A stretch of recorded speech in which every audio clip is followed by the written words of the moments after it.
ঘটনাটি যেখানে ঘটে ওই এলাকাতেই ওনাদের বাড়ি। ফরিদপুর জেলার আলফাডাঙ্গার সসরাইল এলাকাতে মূলত ঘটনাটি ঘটেছিল। ঘটনাটার সময়কাল অনেক আগের, উনি ওনার দাদার মুখে শুনেছিলেন ঘটনাটা, আর দাদা শুনেছিলেন তার বাবার কাছ থেকে।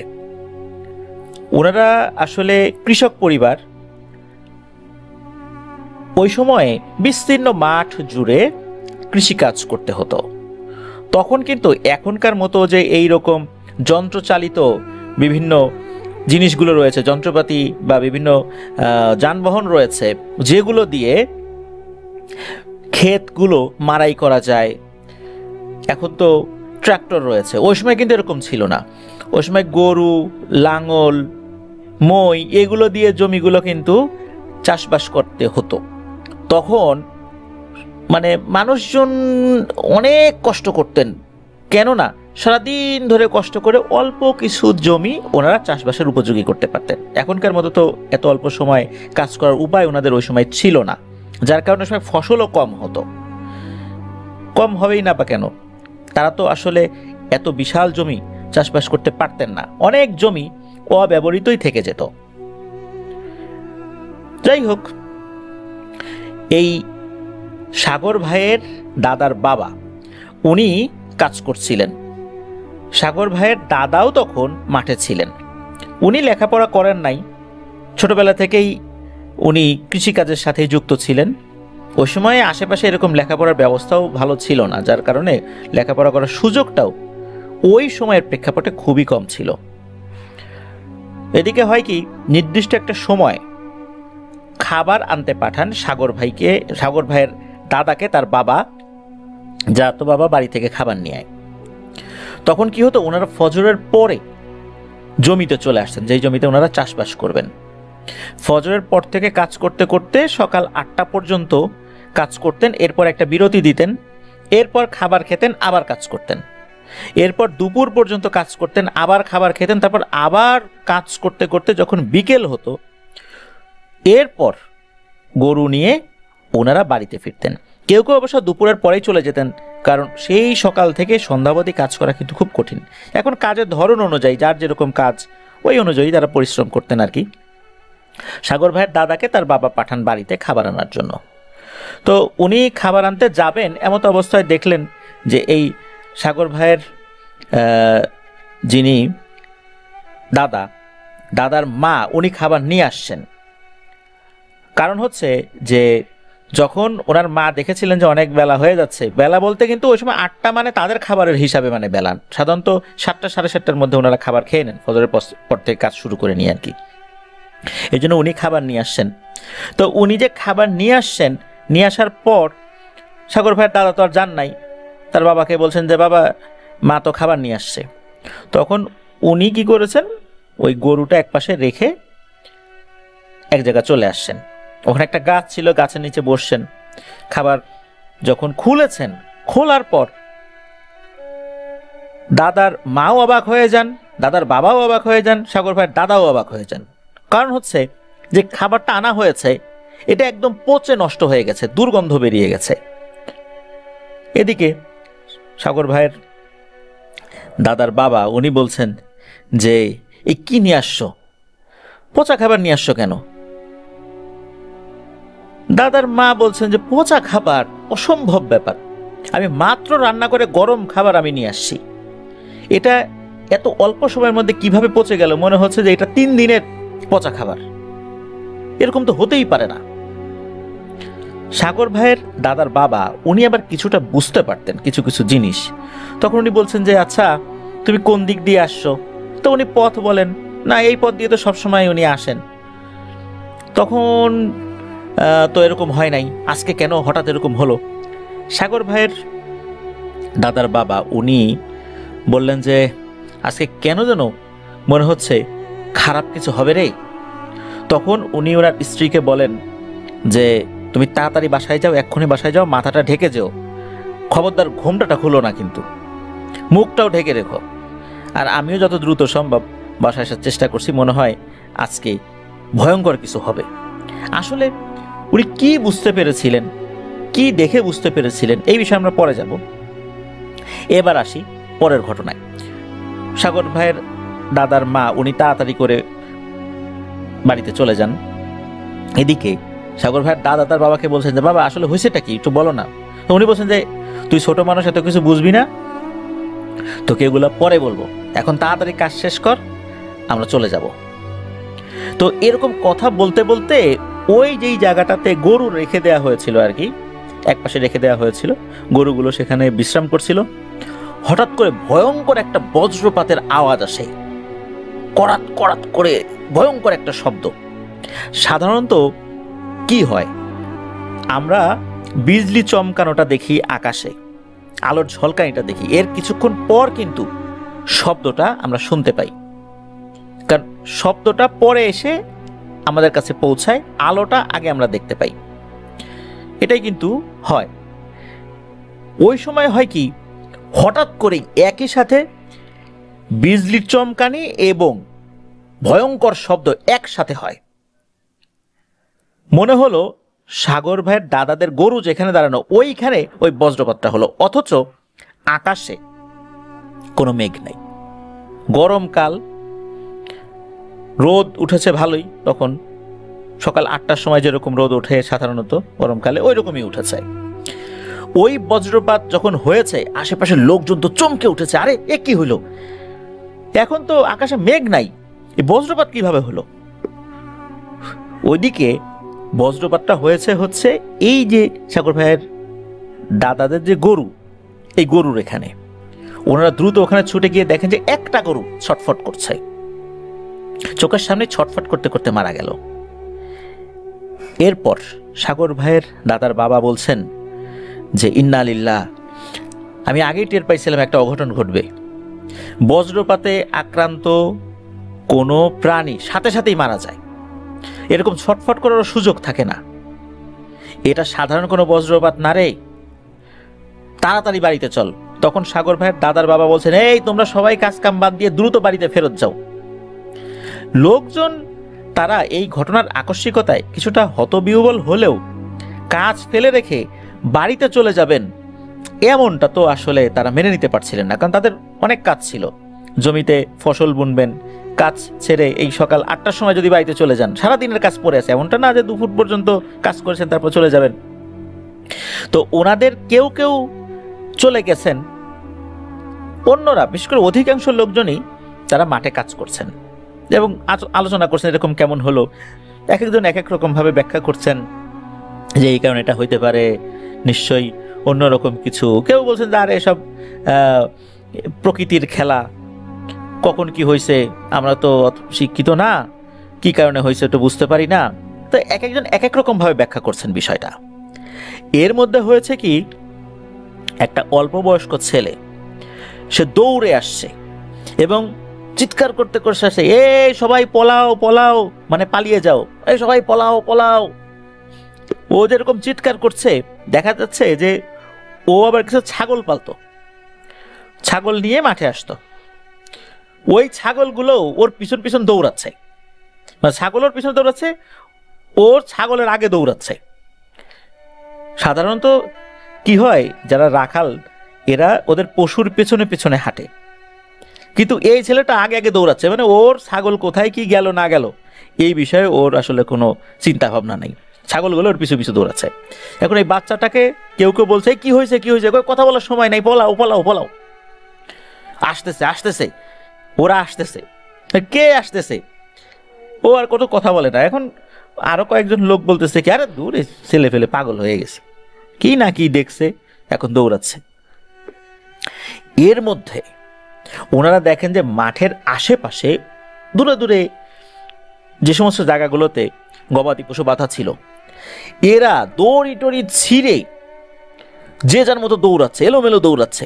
তখন লোকজন বুঝতে পারেন যে নিশ্চয়ই এখানে কিছু একটা হয়েছে, ঘটনা কি, এরকম হচ্ছে কেন, এটা তো স্বাভাবিক কিছু না।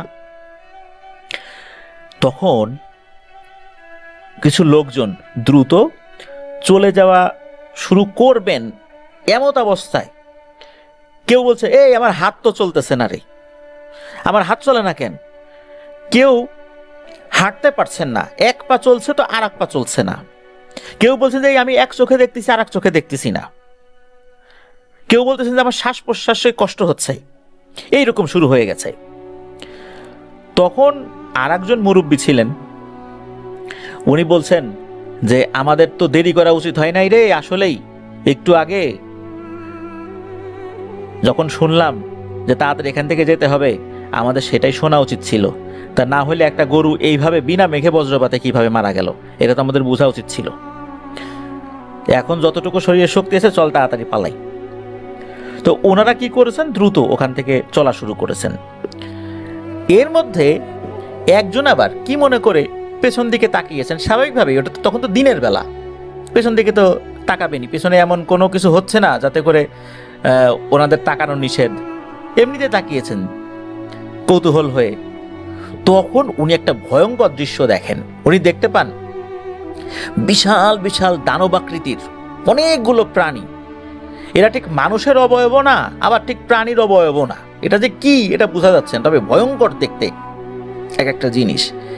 এরা একে অন্যের সাথে যুদ্ধ করছে, মাটি থেকে 10-12 হাত উপরে এরকম তারা আছে, মাটিতেও না, মানে মাটি থেকে 10-12 হাত উপরে শূন্যে ভাসমান অবস্থায় এরা একে অন্যের সাথে যুদ্ধে লিপ্ত আছে, কিন্তু কোনো শব্দ হচ্ছে না। কারো কারো শরীর দ্বিখণ্ডিত হয়ে যাচ্ছে আঘাতে, যখন পড়ে যাচ্ছে তখন দেখা যাচ্ছে মাটিতেই তারা পড়ে গেল, পড়ে ভ্যানিশ হয়ে যাচ্ছে, ধোঁয়ার মতো হয়ে এরা বাতাসে মিশে যাচ্ছে। উনি কিন্তু পেছন দিকে তাকিয়ে যখন এটা দেখেছেন, কিছু সময় তাকিয়েই ছিলেন, জানি এটা আমি কি দেখছি। এরপর আর একজন ডাক দিয়েছে যে এই তাড়াতাড়ি আয়, তাড়াতাড়ি আয়, দাঁড়াচ্ছিস কেন? তখন ওনার হুঁশ ফেরত আসে, উনি তখন আবার ঘুরে দৌড়ানো শুরু করেন। ওনারা যখন অনেক কষ্টে যে যার বাড়িতে পৌঁছান, এরপর থেকে হয় কি, তাদের শরীরের যেই যেই অংশগুলোতে তারা সমস্যা ফিল করেছিলেন ওই মাঠে থাকা অবস্থায়, ওই জিনিসগুলো অকেজো হয়ে যায়। কারো এক চোখ অন্ধ হয়ে যায়, কারো এক হাত কাজ করে না, কারো এক পা কাজ করে না, কারো শ্বাস প্রশ্বাস নিতে কষ্ট হচ্ছে, এরকম হয়ে যাচ্ছে বা এরকম হয়ে গেছে। এখন এইটা কেন হলো, হঠাৎ করে এরকম একটা সমস্যা দিন দুপুরে, এটা তো হওয়ার কথা না। তখন ওই সময়ের খুব নাম করা একজন ব্যক্তি ছিলেন, নাকি বুজুর্গ ব্যক্তি, তার নামটা জানা যায় নাই। তো তার কাছে কয়েকজন ব্যক্তি যান, যাওয়ার পর বলেন যে এই এই ঘটনা ঘটছে, দিনের বেলা আমরা এই ধরনের একটা ঝামেলার মুখোমুখি হয়েছি, আসলে ব্যাপারটা কি, কেন এমনটা হলো। তখন উনি ওনার অনুগত কিছু জিনদেরকে এই বিষয়ে তথ্য নিতে বললেন যে কেন দিনের বেলা এই ধরনের ঘটনাটা ঘটলো, কারণ কি, এই জায়গাটা তো কোনো ভুতুরে জায়গা না, প্রতিদিনই তো এরা এখানে কাজ করে, তাহলে কেন এমনটা হলো। কিছু সময়ের মধ্যেই এক রহস্যময় তথ্য উপস্থাপিত হলো সকলের সামনে। হুজুর এই বিষয়টা জানলেন, পরবর্তীতে সকলকে জানালেন এই ব্যাপারটা। উনি বললেন যে ওই সময়ে দুটো বিবাদমান জিনেদের পক্ষ হঠাৎ করে যুদ্ধে লিপ্ত হয়। ওই জায়গাটা তাদের যুদ্ধের প্লেস ছিল না, মূলত এই দুটা পক্ষ ভিন্ন ভিন্ন জায়গায় থাকতো, কিন্তু তাদের সাথে আগে থেকেই দ্বন্দ্ব ছিল। তো ওদের সর্দার ওদের কিছু জিনদেরকে নিয়ে একটা জায়গায় যাচ্ছিলেন, আবার ওই পক্ষেরও সর্দার তাদের অনুগত কিছু জিনদেরকে নিয়ে একটা জায়গায় যাচ্ছেন। প্রতিমধ্যে এইখানে তারা যখন মুখোমুখি হয়েছে, ওই সময় একে অন্যের সাথে উত্তপ্ত কিছু বাক্য বিনিময় হয়, এরপর মারামারি শুরু হয়ে যায়। মারামারি যখন শুরু হয়ে যায়, তখন ওরা উপস্থিত লোকজনদের উপরও কিছুটা প্রভাব বিস্তার করে। এটা যে ইচ্ছাকৃত হয়েছে বিষয়টা এরকম না, এরা যখন একে অন্যের উপর প্রভাব বিস্তার করছিল বিভিন্নভাবে, কারণ ওরা প্রত্যেকেই ব্ল্যাক ম্যাজিকে পারদর্শী ছিল। তো এর মধ্যে হয় কি, বজ্রপাত ঘটানোর যে ব্ল্যাক ম্যাজিক, এই ব্ল্যাক ম্যাজিকটা প্রয়োগ করে, কিন্তু দুর্ভাগ্যজনকভাবে ওইটা উপস্থিত একটা গরুর উপরে গিয়ে পড়ে। আর এইটা গরুর উপরে পড়ার কারণে এই বিদ্যায় পারদর্শী যে জিনটা ছিল, ওই জিনটা পরবর্তীতে এইটা আর নতুন করে অন্যদের উপর প্রয়োগ করতে পারেনি। ও একবারই এটা শুধু প্রয়োগ করতে পারতো একটা বিশেষ প্রেক্ষাপটে, কিন্তু কেন এটা গরুর উপরে পড়েছে এই বিষয়ে জানা যায় না। আর ওখানে যখন এই ধরনের যুদ্ধ শুরু হয়ে যায়, যুদ্ধ শুরু হওয়ার আগে থেকেই মূলত ওরা যখন যেই জায়গা দিয়ে যায়, বিশেষ করে প্রথম একটা পক্ষ আসছিল, ওই সময় যদি কেউ খাবার নিয়ে আসে, তখন এই খাবারের উপর একটা প্রভাব পড়ে। এটা যে ব্ল্যাক ম্যাজিকের প্রভাবে বিষয়টা এরকম না, ওরা যেদিক দিয়ে যায় দলবদ্ধভাবে, ওখানে কোনো ভালো খাবার থাকলে বা গরম তরতাজা খাবার থাকলে সে খাবারগুলো নষ্ট হয়ে যায়। এই জন্যই মূলত এই সাগর ভাইয়ের দাদার মা যখন গরম খাবার নিয়ে আসছিলেন তার খাবারটা নষ্ট হয়ে গিয়েছিল। আর সাগর ভাইয়ের দাদার বাবা উনি পূর্বে থেকেই শুনেছিলেন যদি গরম খাবার মাঠে নিয়ে আসার সময় নষ্ট হয়ে যায় তখন কোনো একটা অঘটন নাকি ঘটে। এই জন্যই উনি ওই সময় এটা বলেছেন, কিন্তু কি অঘটন এটা তো উনি আসলে বুঝতে পারেন নাই, বলতেও পারেন নাই। আর জিনেদের বিবাদমান দুটো পক্ষ যখন যুদ্ধে লিপ্ত হয় তখন আর একটা বাচ্চা যে প্রথম আল্লাহর ইচ্ছায় সে এটা দেখতে পেয়েছিল, যখন সে দেখতে পেয়েছে তখন সে দৌড় দিয়েছে। আর এই দৃশ্যটা উপস্থিত যেই সমস্ত গবাদি পশুগুলো অধিকাংশরাই এটা দেখেছে। কিন্তু সাগর ভাইয়ের দাদার বাবার যে গরুগুলো তারা বজ্রপাতে ওই দুইটার মধ্যে একটা মারা গেছে, কারণ তখনও যুদ্ধ শুরু হয় নাই পরিপূর্ণভাবে। এই জন্য ওরা ছোটাছুটি করতে পারেনি, একটা মারা গিয়েছে। আর একটা মারা যাওয়ার পর অন্যটা ছোটাছুটি শুরু করেছে ভয়ে, এটা তো স্বাভাবিক। আর যখন যুদ্ধ শুরু হয়ে যায় ওখানে একে অন্যে যখন একে অপরের উপর ব্ল্যাক ম্যাজিক প্রয়োগ করছিল যুদ্ধের সাথে সাথে, এর একটা প্রভাব উপস্থিত মানুষের উপরে পড়ে, যার কারণে প্রত্যেকেরই শরীরের অর্ধেক অংশ এ দ্বারা প্রভাবিত হয়। এরপর তো লোকজন বাড়িতে চলে আসে। যুদ্ধ শেষ হয়ে গেছে, কে জিতেছে কে হেরেছে এই বিষয়ে আসলে ওই হুজুর বিস্তারিত কিছু বলেন নাই। তবে হুজুর বলেন যে তোমরা আসছো ভালো হয়েছে, কারণ এই চিকিৎসাটা দ্রুত শুরু করতে হবে। এটা যেহেতু স্বাভাবিক কোনো অসুখের মাধ্যমে এটা হয় নাই, ইনশাল্লাহ ঝাড়ফুঁকে আল্লাহ তাআলা চাহেন তো ভালো হয়ে যাবে। এরপর থেকে ওই হুজুর টানা কয়েকদিন ওই লোকগুলোকে ওনার বাড়িতেই রেখে দেন। বাড়িতে রেখে বিভিন্ন ধরনের ট্রিটমেন্ট করেন, গাছগাছারা দিয়েও কিছু ওষুধ বানিয়ে ওনাদেরকে দেন। আল্লাহর রহমতে অধিকাংশ মানুষই ভালো হয়ে গিয়েছিলেন। হাতে গোনা কয়েকজন মানুষ পরিপূর্ণভাবে সুস্থ হন নাই, বিশেষ করে কারো এক চোখ যে অন্ধ হয়ে গিয়েছিল, তো চোখের দৃষ্টিশক্তি ফেরত আসলেও পরিপূর্ণভাবে আসে নাই। আগে যেরকম অনেক ভালোভাবে দেখতেন ওরকমটা হয় নাই। আবার কারো কারো হাত বা পায়ে পরিপূর্ণ শক্তি আসে নাই, এটা হাতে গোনা অল্প কয়েকজনের ক্ষেত্রে হয়েছে।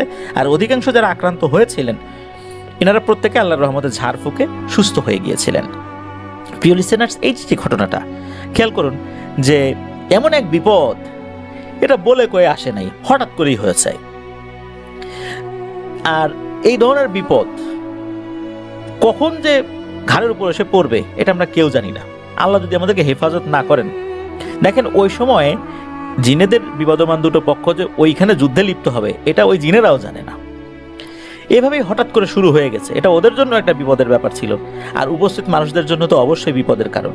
দিনের বেলায় এই ধরনের ঘটনা যদি ঘটে, কারণ দিনের বেলায় তো মানুষ চলাফেরা করে, তারা তো আর ঘরে বসে থাকবে না, মাঠের মধ্যে এই ধরনের ঘটনা ঘটেছে। তো এমনটাই আমাকে জানিয়েছিলেন সাগর ভাই। উনি এই ঘটনাটা বংশ পরম্পরায় আসলে ওনারা শুনেছেন, যেটা বর্ণনা করেছেন। আর ওই সময়ের একদম এক্স্যাক্ট প্লেস সসরাইলের ঠিক কোন জায়গা, তো ঠিক কোন জায়গাতে হয়েছিল, ঘটনা সম্পর্কিত অনেক ব্যক্তিবর্গ রয়েছেন। তো ওই যেমন বুজুর্গ ব্যক্তি, তাদের নাম এইগুলো আসলে জানা যায় না। আর